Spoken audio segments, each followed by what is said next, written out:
On September the 26th, 1971, Otto Klemperer conducted the New Philharmonia Orchestra in London's Royal Festival Hall. Klemperer was then 86 years old, and as it happened, this was to be his last public performance.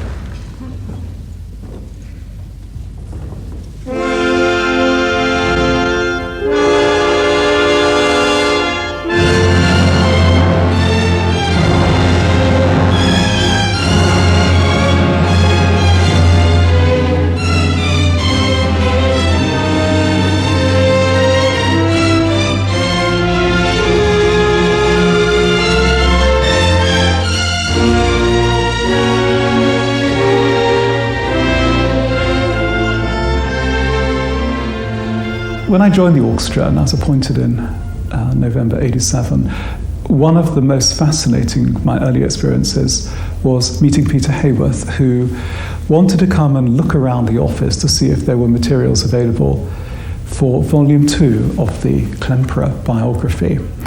And that was very interesting for me because it gave me an excuse to rummage into very dusty cupboards, come up with all sorts of files which I never knew existed. And in going through those with Peter, it became very clear that Klemperer had an extraordinary history.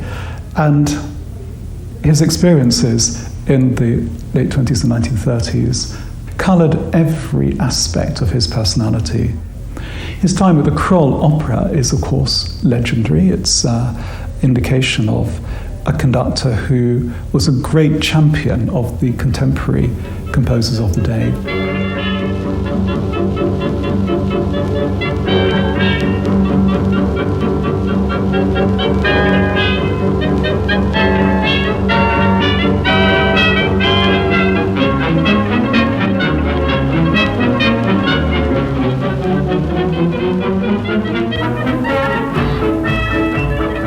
So the Kroll Opera became leading theatre for the avant-garde in Germany and indeed in Europe at that time.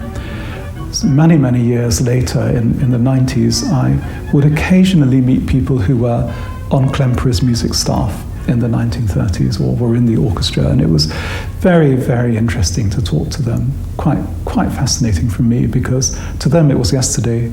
Of course, to my generation, it's a very, very distant age. So it was as if we were touching history, talking to him.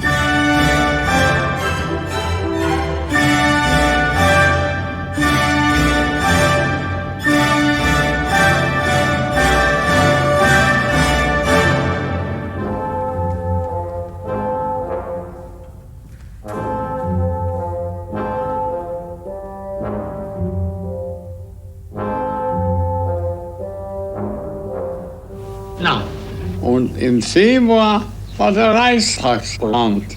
Nicht wahr? Und ich wusste gar nicht, was ich tun sollte. Und ging zu Titian, seinem Generalintendanten, und sagte, ja, was ist denn mit der 9. Symphonie? Ich hatte noch ein Konzert ausstehen. Nein, da muss jemand anders dirigieren. Sag ich, was? Warum? Das gibt einen Skandal. Sag ich, erlauben Sie, es gibt keinen Skandal. Und wenn es einen Skandal gibt, das stört mich nicht. Diese Regierung weiß, wann es einen Skandal gibt, hat er gesagt. No? Und dann ging ich eines Morgens zu meinem Vetter, der Arzt, Georg Klemperer, und da sagte er, denk mal, heute Morgen haben Sie den Nervenarzt Goldstein verhaftet. Ja, wo ist er denn? Weiß man nicht. Weiß seine Frau auch nicht? Nein. No. Da habe ich gesagt, dann muss ich wohl abreisen. Denn morgen kann ja mir dasselbe passieren. Das war die Affäre Berlin.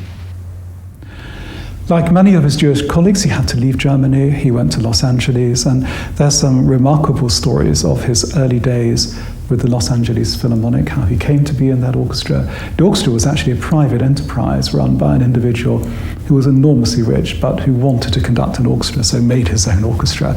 And of course, you can imagine the kind of discussions between Otto Klemperer, one of the greatest conductors of all time, and this dilettante. So, generally speaking, I think Klemperer came out on top, which is not surprising. Dann wurde ich sehr krank. Ich hatte furchtbare Gleichgewichtsstörungen. Wir hatten eine große, lange Halle. Er hat immer vor dem Auftreten geübt und versuchte also gerade zu gehen. Es war grauenhaft. Ein Diagnostiker hat zu meiner Mutter gesagt, I think it's a brain tumor. Er soll nach Boston fahren und so weiter. Und dann, er wollte noch die Saison ausdirigieren. Und da hat sie nicht locker gelassen. Wenn etwas wirklich dringend war, dann konnte auch Klemperer dagegen nicht an. Und man nimmt an, dass das alles entstanden war durch den Unfall, den er in Leipziger Gewandhaus hatte. Man wollte nichts mehr mit diesem unsicheren Kandidaten zu tun haben. Man nahm an, der ist fertig, da wird nichts mehr. Schließlich fuhr er nach Los Angeles und die letzten Jahre war so gut wie überhaupt nichts. Und wie dann der Friede ausbrach, kann ich anders sagen, da gingen wir zurück nach Europa. In Interlaken waren Konzerte und einer der Vorstände des Konzertgebauorchesters hat gesagt, also er brauchte mich ja nicht vorzustellen, aber da ich nun wieder da wäre, so fühlten sie alle, der Krieg ist aus. Das war sehr schön.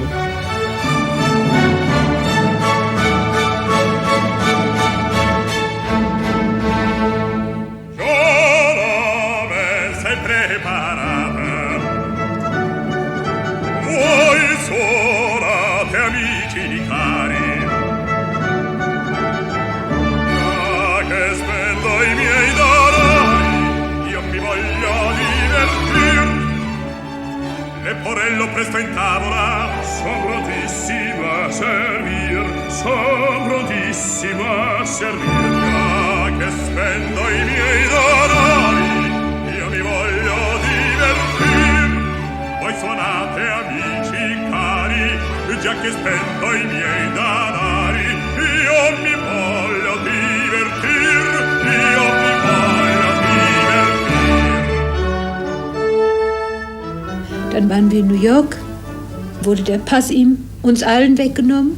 Der den Pass sagte, Sie waren in Budapest? Sag ich, ja. Waren Sie auch in Moskau? Nein. Mein Vater war ja wieder völlig brachgelegt, eigentlich keine Arbeit mehr. And coming back, first of all, to Budapest and then back into Germany, and of course being invited by Walter Legg to come to the Philharmonia Orchestra was the beginning of a golden era in Klemperer's life. And the Philharmonia Orchestra owes him so much, not just for the great recordings that took place in the 50s with him. And again, those are reference points for every musician. The Philharmonia Orchestra started in 1945 with the purpose of recreating the classical music catalogue in Europe, and a company that initiated this through Walter Legg, who was one of their most senior producers, was in an extraordinary position of having, first of all, access to the very latest technology to allow state-of-the-art recordings to be made, and also with Walter Legg's creation of the Philharmonia Orchestra, really the finest instrument with which to do that. As somebody who has listened to the orchestra live from about 1964, but knows the recordings, of course, prior to that, I would say that the Philharmonia sound was forged by its early relationships in the late 1940s, early 1950s, particularly Willem Furtwängler, Herbert von Karajan, and of course Otto Klemperer. And they brought to the Philharmonia this extraordinary Central European tradition and this gloriously blended wind sound based on a very, very rich string sound, which wasn't that common in London at that time. Legg was born early in the 20th century, and he didn't have a formal musical training. He didn't come from a musical background, but he was obviously extraordinarily intelligent with tremendous music sensitivity. And he was in and around the music scene in London in the 1930s. In today's climate, it's traditional to rehearse, probably not many rehearsals, maybe 2 prior rehearsals, general rehearsal and concert, and then go into the recording studio. But Legg had the idea of reversing that, and only he could, because he had the power, because he owned the orchestra, to schedule as many rehearsals as was necessary, and then of course pay for those, because he was EMI at the same time. And it gave birth to these extraordinary recordings. So everything was focused on the recording rather than the concert. So all the rehearsals led up to the first recording sessions. Now, Legg was also a very shrewd businessman, and he knew very well that if EMI was covering the costs of those rehearsals for the recording, then by the time the repertoire was ready for the Royal Festival Hall concert, then all he had to cover was the cost of the concert itself and the conductor's fees at that point. So it also was a huge benefit to him.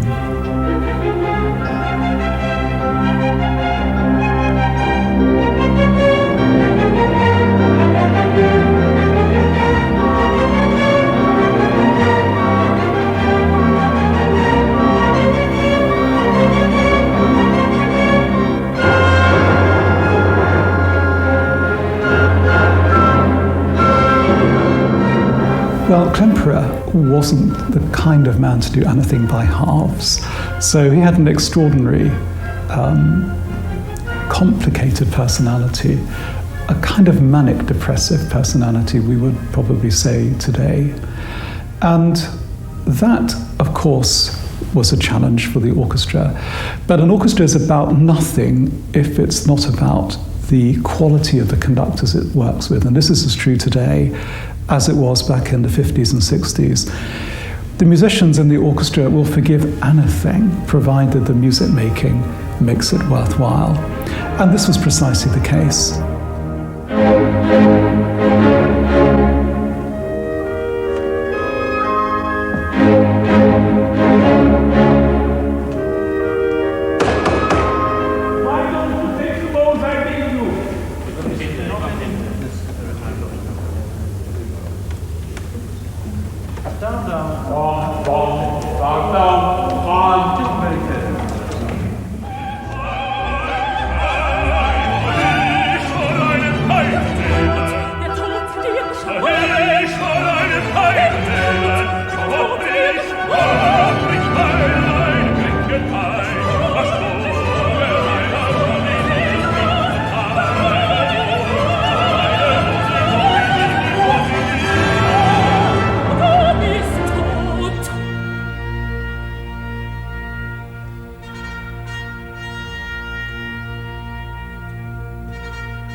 In 1964, it became quite clear that the recording landscape was changing significantly because of the advent of commercial pop music on a scale which hadn't been present recently, accessing a younger market who'd got disposable income. And of course, EMI were a commercial company and needed to invest their resources in that.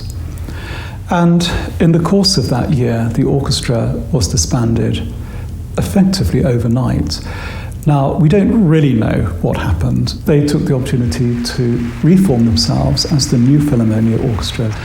And of course, many of the players from the great Klemperer, Karajan periods were still there. New players were coming in all the time. So it was a new departure for the orchestra. And they were now having to find their way without the guiding hand of Walter Legg. And I think that was very tough because moving from an orchestra where one individual had the artistic vision, but also the authority and the power to realize that because of had the funding, the budgets at his disposal, to having to do it yourself was a dramatic change, and it took some time for the orchestra to find its feet.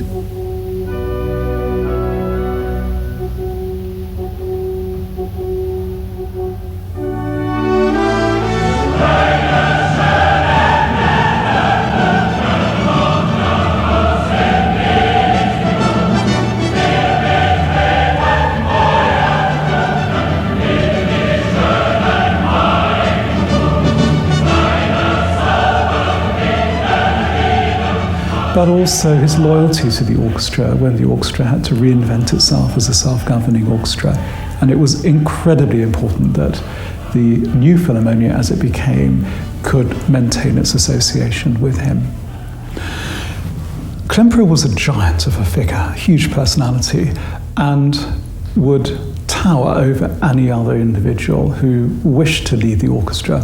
So the only route forward for the orchestra was to embrace him and to embrace his vision, his ideas. And this, at the point of the change from the Philharmonia to New Philharmonia, of course, was stability. And at that point, nothing was more important than stability. And he brought with the orchestra the heritage of the Philharmonia Orchestra as well. So he was the one continuum at that point. So the orchestra owes him a great deal. Verzeiht, ich kann nicht hohe Worte machen. It's a quotation from Goethe. Mephisto says this to God in the scene in heaven, in the prologue in heaven. He says, "Excuse me, forgive me. I have no talent for pretty words." And he actually writes it in a letter when he's trying to describe to his stage designer, Dülberg, in 1924, how he should make a new picture for the entry of the prisoners in the first act of Fidelio. And he starts describing the scene and the kind of atmosphere he wants. And suddenly he stops and says, he realizes with words he will get no further. And so he writes, "Verzeiht, ich kann keine hohe Worte machen." Excuse me, I have no talent for high-flown words. And the entire art of Klemperer, as far as I can see it, was at that point, it begins at that point where the spoken word or the painted picture finishes. It's an entirely abstract, an entirely sincere flowing of thought from the hands and the body of one man through the score of a great composer or even a lesser composer to an orchestra and through them to the audience. And that's what comes across in his interpretations of anything actually, but Mahler in particular, because Mahler had this particular appeal to him. He felt himself so strongly drawn to this music, and of course he was one of the prime witnesses, one of the few people who had seen Mahler conduct, heard Mahler conduct, who had spoken to him, who had a written recommendation from him. He was present at the world premiere conducted by Bruno Walter, and I think he took a very different approach to the piece than from Walter. I grew up with a completely different recording, and a very famous and very beautiful one, Kathleen Ferrier, Julius Patzak and Bruno Walter, made in the early 1950s, and this was a completely different approach. There was the beauty of the Bruno Walter recording compared to the starkness of the Klemperer one. The sound itself is often much more punchy, much more aggressive, much more present, whatever it might be. Those are, shall we say, slightly superficial ways of describing it. But what is actually coming across is the search for truth and not the search for beauty. And that's what distinguishes him again from Bruno Walter. Bruno Walter's, as you say, beauty was the maxim. Yeah? It's a very typical musician's failing, if you will, or musician's ambition to make beautiful music. Klemperer's motivations, I think, for making music were far deeper. I say words, you get to a point where words do not cover these problems. Oh no. Everybody here.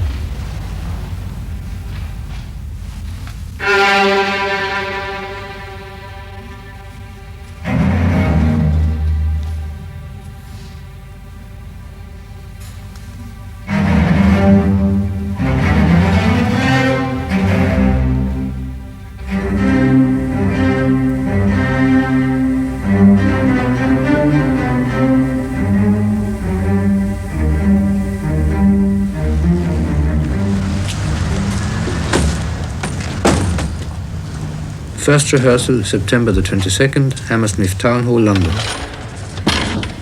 This film shows parts of 3 rehearsals and the ensuing concert in chronological order.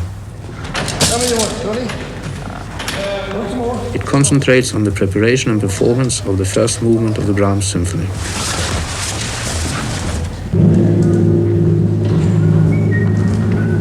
All All the orchestra's parts were always prepared according to Klemperer's markings.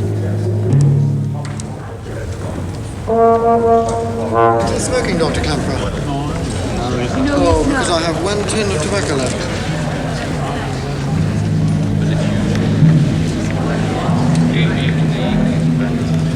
Das sollte nicht. Wir lassen Sie zu dir kommen. Das ist ganz einfach. Können Sie jetzt erinnern an die Stelle? Ja. Wollen Sie es mal ausprobieren oder nicht? Wir probieren es einmal aus. Ich habe zu jeder Handstimme da.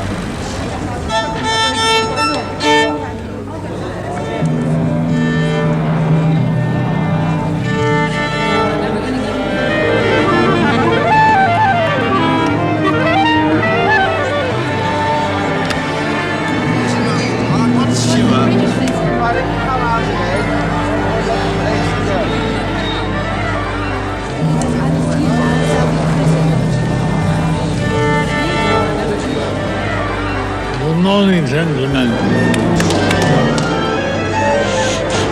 Before we begin, I would like to rehearse a few bars from the last movement. There's a little paper in the horns. You know? Will you play that on? With change.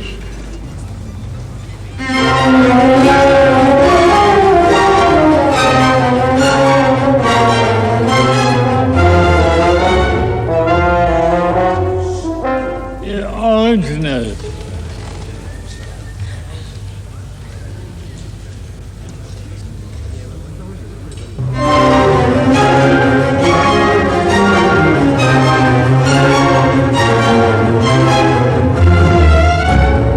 Please, no change.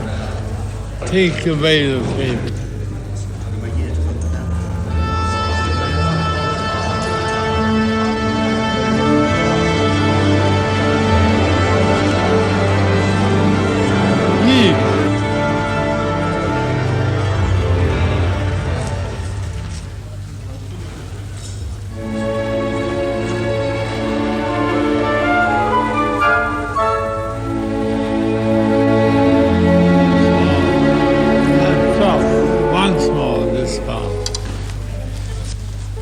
Very good together, flute and clarinet.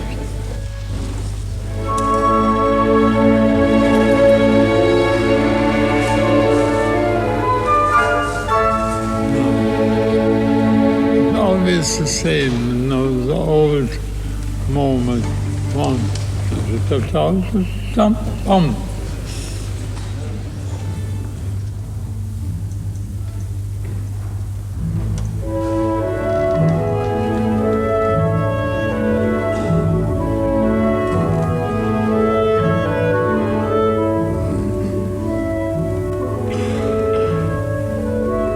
not only the clarinets, the pianissimo, but also the flute.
Also the first violin, small spasibo. Short, the oboe, and distinct.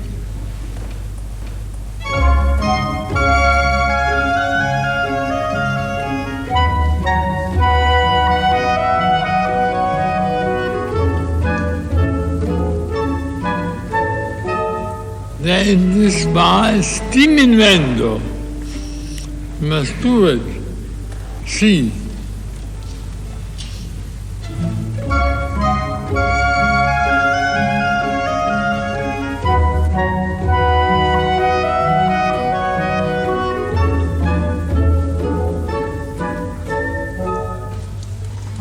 The melody in the first violence must be more espressivo and appassionato singing.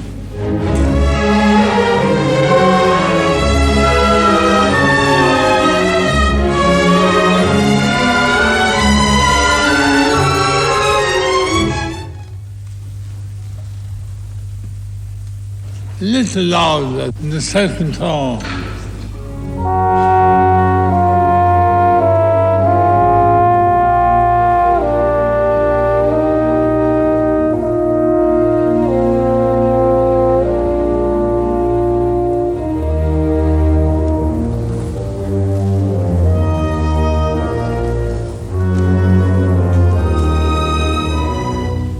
Please play the half of the strings only.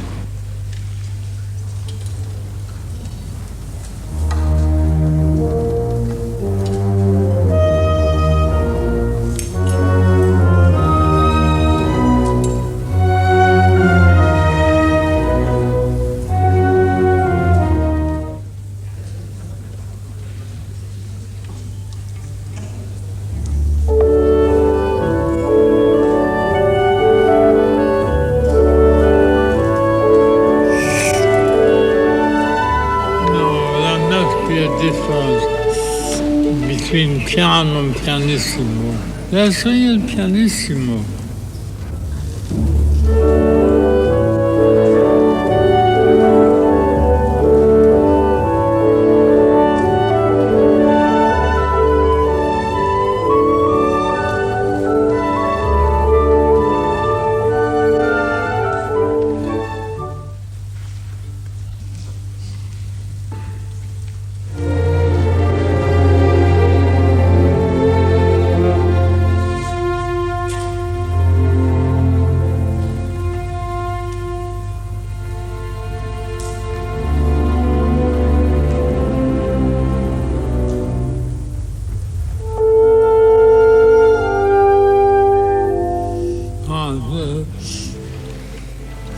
I must feel the oboe.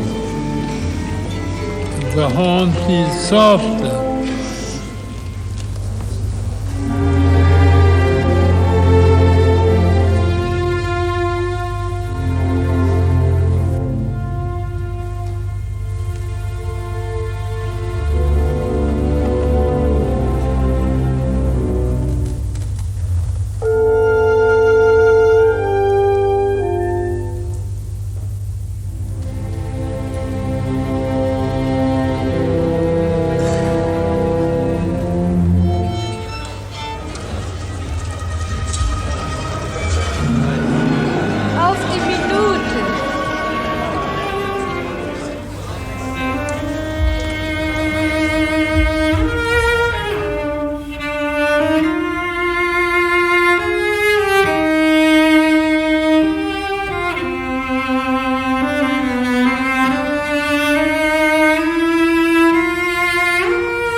Well, I had heard of his work and his conducting before I joined the Philharmonia. He's such a legend in the orchestral world.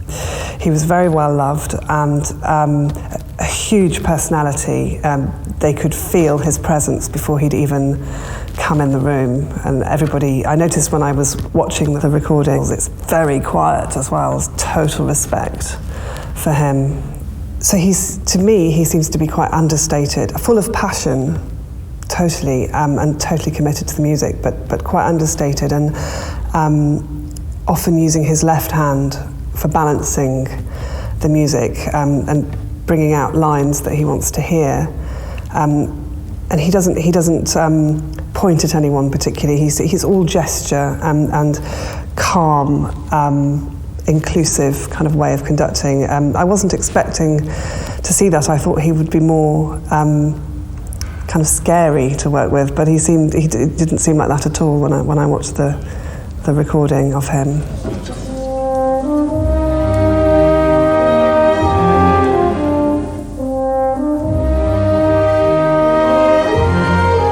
When you don't get somebody beating every beat and glowering at you all the time, you have to listen to each other in a different way, and he lets people listen and he shapes things beautifully. It's so beautiful. And I think that's something that we try and carry on with today.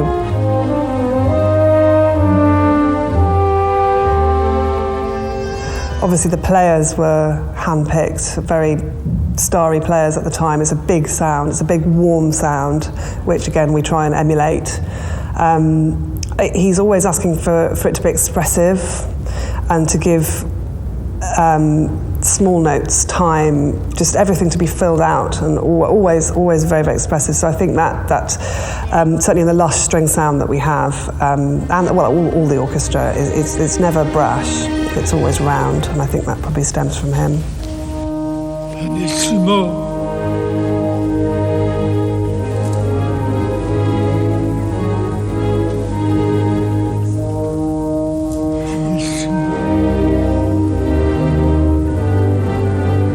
You just hear texture, you hear different lines and tempo and corners just happening effortlessly. Also, the famous Philharmonia pianissimo, which I noticed Klemperer asking for a real pianissimo, not a mezzo forte, a real pianissimo, and that's something that the orchestra is renowned for. It's veiled, quiet playing as much as the warm, expansive playing. Apparently he had a great sense of humour, which you wouldn't know from watching the rehearsals particularly, although they did all laugh at something he said at one point. The then principal trumpet, who was Mr. Mason, wasn't sure about something that was happening at the front of the orchestra, and he was asking the back of the cellos apparently what was going on, and then this big voice boomed across the room, "Mr. Mason, if you have a problem, would you ask me?" the maestro, of course, and Mr. Mason said, I'm sorry, Mr. Klemperer, sometimes you don't always hear," to which the maestro turned to the lead violin and said, "What did he say?" And everybody fell about laughing, and it totally diffused the situation.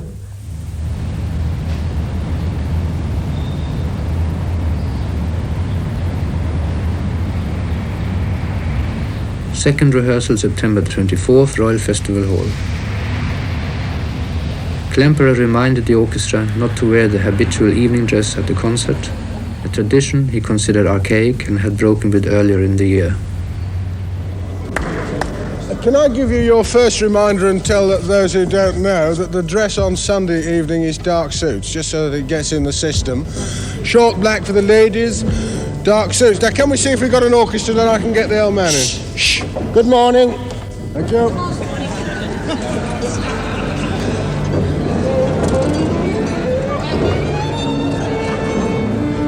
Symphony. The first part is repeated.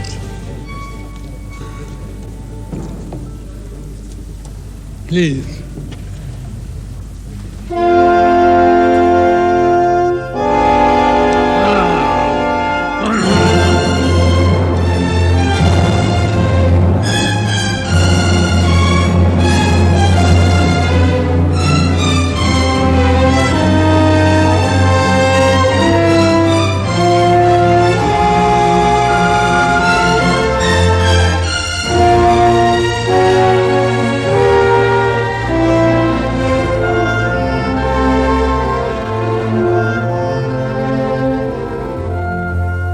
"32, only the flutes. 1. Yes, the second flute also. 1. So, now 31.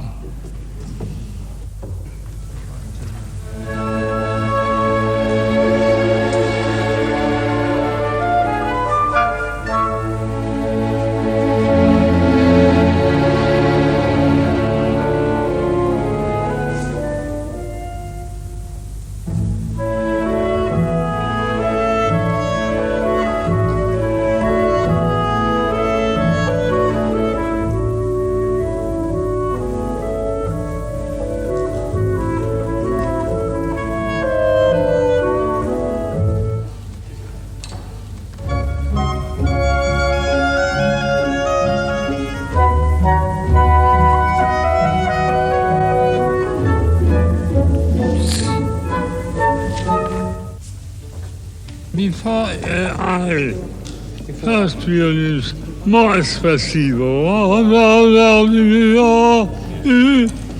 Was too soft.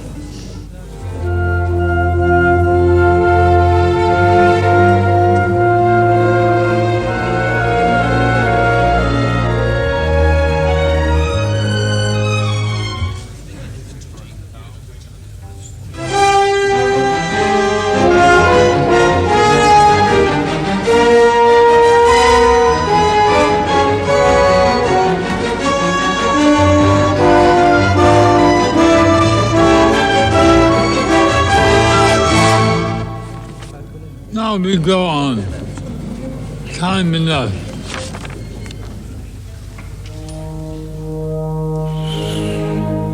Pianissimo. Not please, real pianissimo. Not only mezzo forte. Now la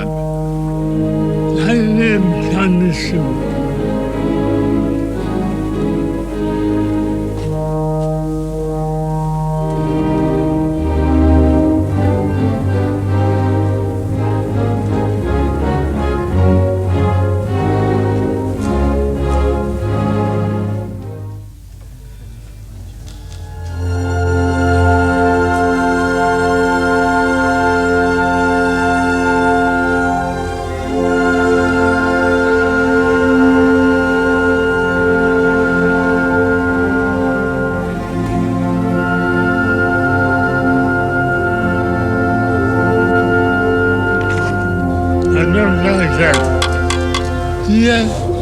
Here is forte, first and second violins, forte, but singing, with big tone.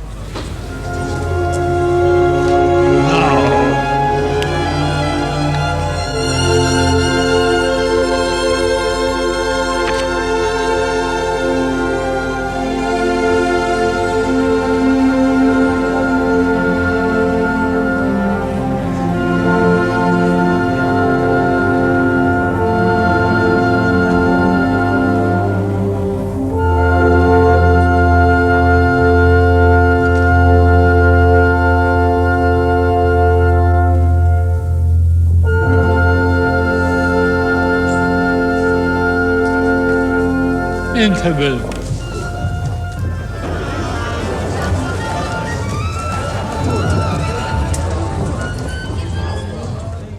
So at the end of the symphony, in the rehearsal, I noticed that he was asking for the strings to play half tremolo and half legato, which is not actually what Brahms wrote. He had a tremolo written at the end of the piece.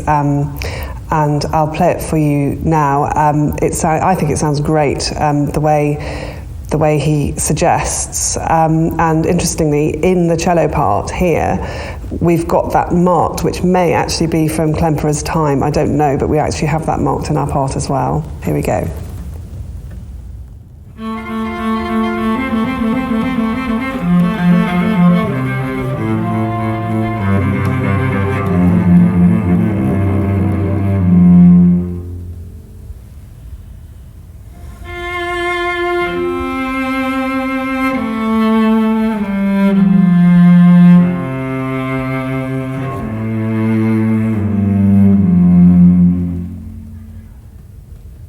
Well, I heard from many people that there was a very great German conductor, Otto Klemperer. They knew about him in Russia. I think he conducted in Russia too, especially in St. Petersburg, if I'm right. And when I traveled to the West, first time it was I think when I came to Brussels competition in 1956. And of course I started buying records of all sorts of things that were not available in the Soviet Union at that time. Of course, I became acquainted with his recordings. It was very interesting, very informative, and inspiring very often. Klemperer was, of course, an outstanding musician, and Daniel Barenboim very often talked to me about him with great affection, too, I remember, told me stories about meeting him. I felt privileged to have been asked by the Philharmonia Orchestra to play with such an outstanding musician. And I thought I was lucky, and I was very grateful they asked me to do it. Of course, they wouldn't have asked me without asking him, obviously, because he was the music director at that time. But he might have listened to some of my recording and decided, why not? That I simply don't know. I can't say I was nervous physically and mentally, because I think I have to play Brahms too, but don't think of being nervous. It's very much to play, and it's difficult. I played it many times at the festival hall before that, in any case. But it's a monumental piece, of course, very difficult in every respect, pianistically, musically, in every way. I was prepared well. So I remember our first meeting. He stayed in the Hyde Park Hotel. He always stayed there. And I came to his suite. There was an upright piano there. So he asked me to play a little bit. And I played a little bit from this movement to that movement. Just the tempos and connections and things like that. He said, well, you do things here and there, but basically it's very clear and very rhythmical, and I like it, he said. So I was very relieved in a way. So I rehearsed with him once in a rehearsal room and then at the festival hall. And I remember very well when I played a very difficult passage in the second movement. He of course, he couldn't move so well, you know, he was very old. He slowly looked at me like this. And when I played passage reasonably well, he said, "Bravo," he said with his deep voice. I was kind of not exactly relieved, but surprised and pleased in a way. I thought, how strange. No conductor ever did anything like this before or after, you know. But that's what he did. And second rehearsal, same again. I thought, what will happen in the concert? He did the same, but he whispered, "Bravo."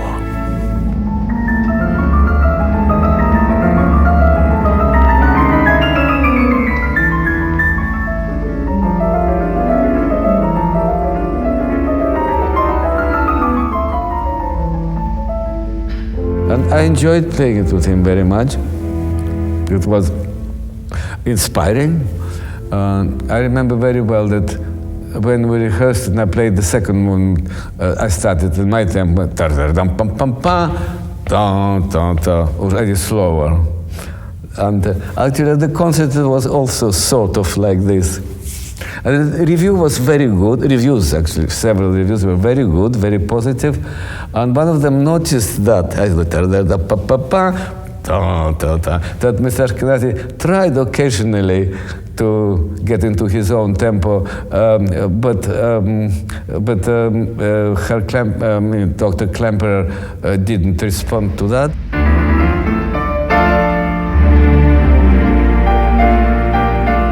But in the end, it was quite satisfying and very good performance. So he noticed probably that spot, because I didn't do anywhere else outside of the tempo. But here, I just started. That's the only place that was a little bit strange.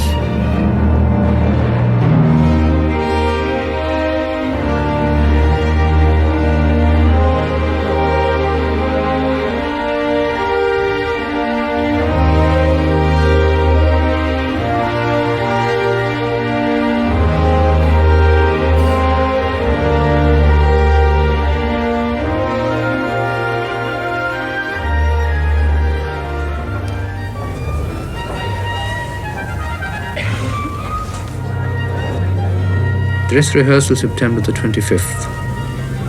On these occasions, Klemperer would conduct the full work following the order of the program without interruption. Corrections were mostly made at the end of each individual work.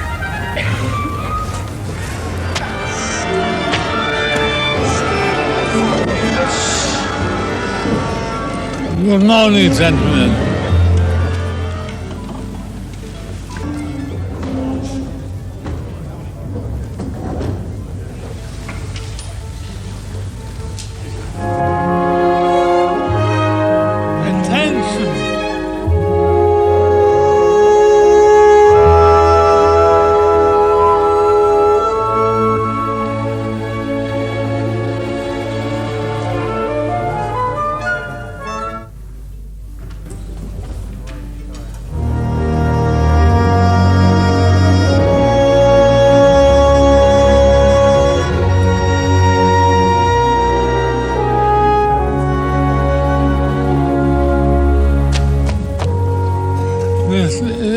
is the center of the movement, the sound solo.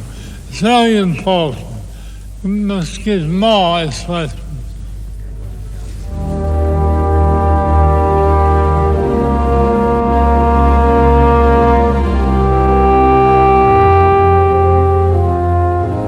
It was very good.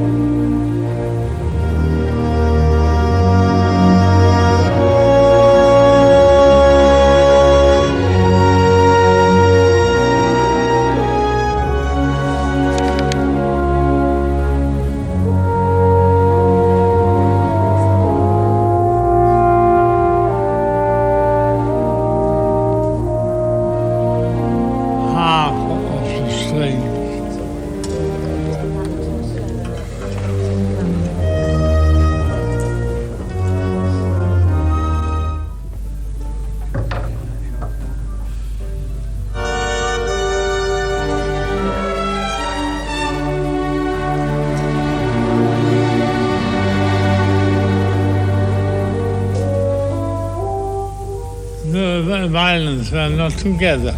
The bum.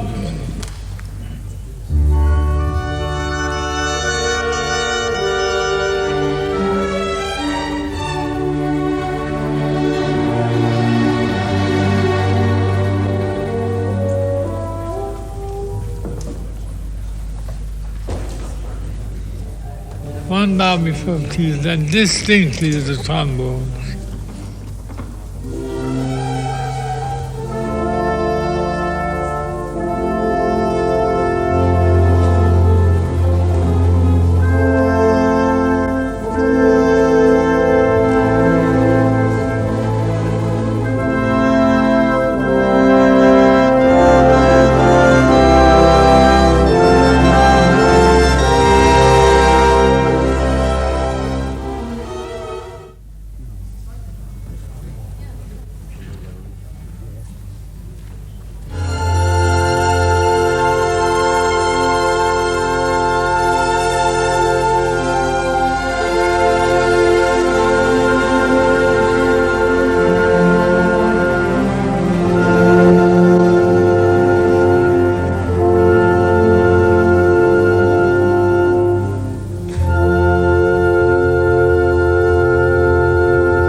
Nearly all right.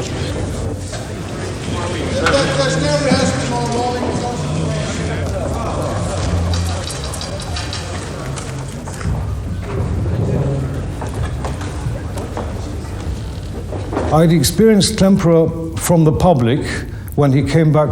He'd broken his thigh, and he came back from a long illness to conduct Mahler 9. It was an extraordinary experience because he had meanwhile learnt to grip a baton again, which he hadn't done for decades. He picked up a baton, he conducted Mahler 9 with a baton. The most remarkable thing about this concert was that he was given a standing ovation before it started. And the whole audience in the Royal Festival Hall rose to its feet before the concert even began. That doesn't happen very often.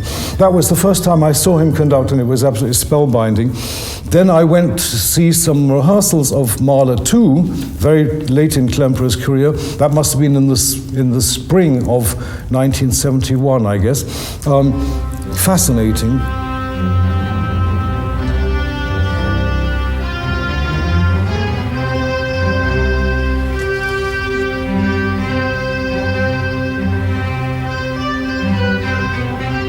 Benissimo.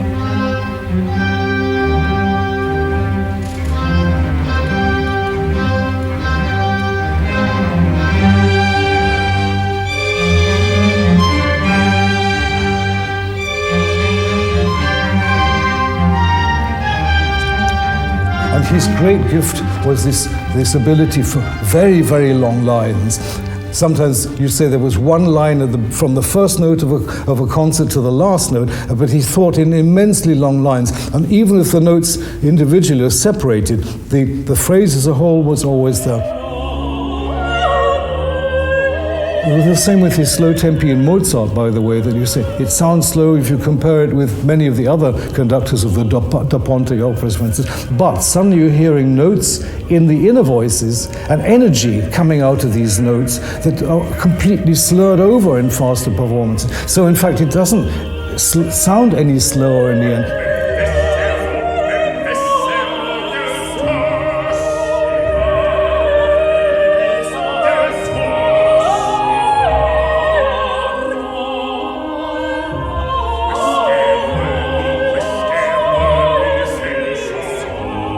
I was in those days one of those telephone violinists. London is full of telephone violinists. I wasn't a member of the New Philharmonic Orchestra, never was. And the day before that concert, the telephone rang, 9 o'clock in the morning. One of our violinists has fallen ill. If the old man sees an empty chair, they said, he'll get very angry. Okay, I knew the program perfectly well. There was no problem playing along, no difficulty at all. But for me, it was a revelation because I had never played under Klemperer before. And I remember at the dress rehearsal of this Brahms 3, they brought him in. He looked very frail and very unconcentrated, but he sat down, and the orchestra, the wind chord came in not only absolutely together, but with exactly the Klemperer sound and attack that you knew to expect from him over years.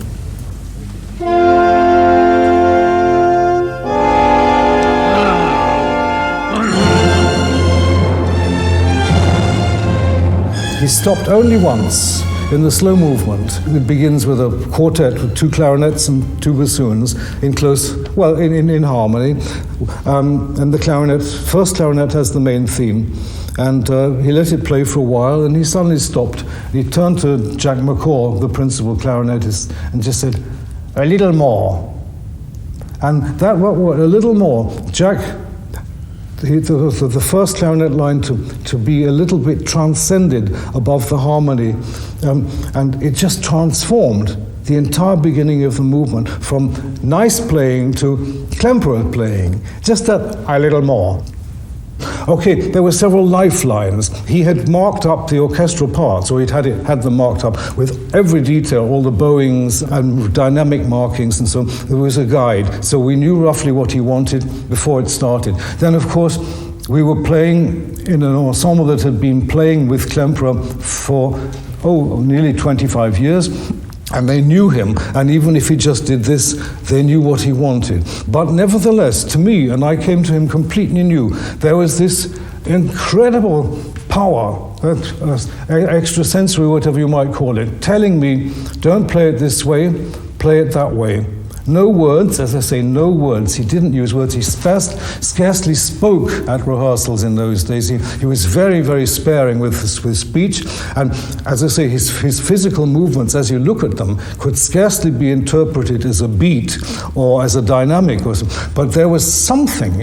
As I say, I can't put it into words either. But it's something I'd never experienced with any other conductor, any other time. Something that was telling me and the whole orchestra what he wanted. And it wasn't what he wanted, but it was his way of saying, this is what the music wants. And as I say, he was working as a kind of vessel, of an intermediary between whatever it is that makes this music what it is, putting his actual willpower, some kind of invisible energy. Concert, September the 26th. Klemperer was usually in the artist's room an hour before the concert, going through the scores once more.